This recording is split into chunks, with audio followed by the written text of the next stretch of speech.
വഴിക്കടവ് ഗ്രാമപഞ്ചായത്തിൻ്റെ സ്റ്റാൻഡിംഗ് കൗൺസിലായി CPMൻ്റെ പ്രാദേശിക നേതാവും BDOയുമായിരുന്ന അന്നത്തെ സെക്രട്ടറിയുടെ ചാർജ് വഹിച്ചിരുന്ന വ്യക്തി പിൻവാതിലൂടെ നിയമിച്ച അഡ്വക്കേറ്റ് R കൃഷ്ണരാജിനെ സ്റ്റാൻഡിംഗ് കൗൺസിലിൽ നിന്നും നീക്കാൻ ഭരണസമിതി ഒന്നാകെ എടുത്ത തീരുമാനമാണ്.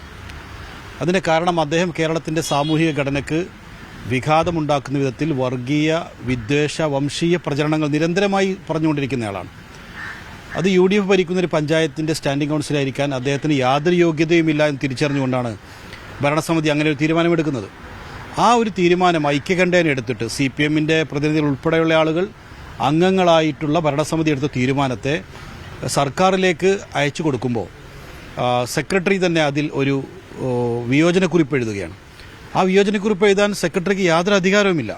പക്ഷേ എന്നിട്ടും ആ സെക്രട്ടറിയുടെ വിയോജനക്കുറിപ്പിനെ ആധാരമാക്കി DDP അതിനെ ഓതറൈസ് ചെയ്യുന്നു.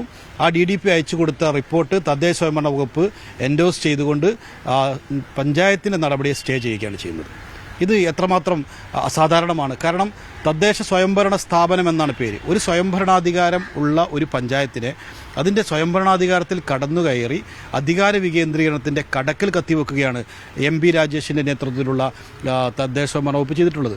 ഇതിന് MP രാജേഷും CPMും മറുപടി പറയണം.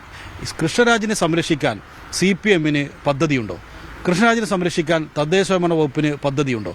ഇതിൽ കേരളത്തിൻ്റെ തദ്ദേശ സ്വയംഭരണ വകുപ്പ് മന്ത്രിയും CPMൻ്റെ നേതാവുമായ MP രാജേഷാണ് മറുപടി പറയേണ്ടത്.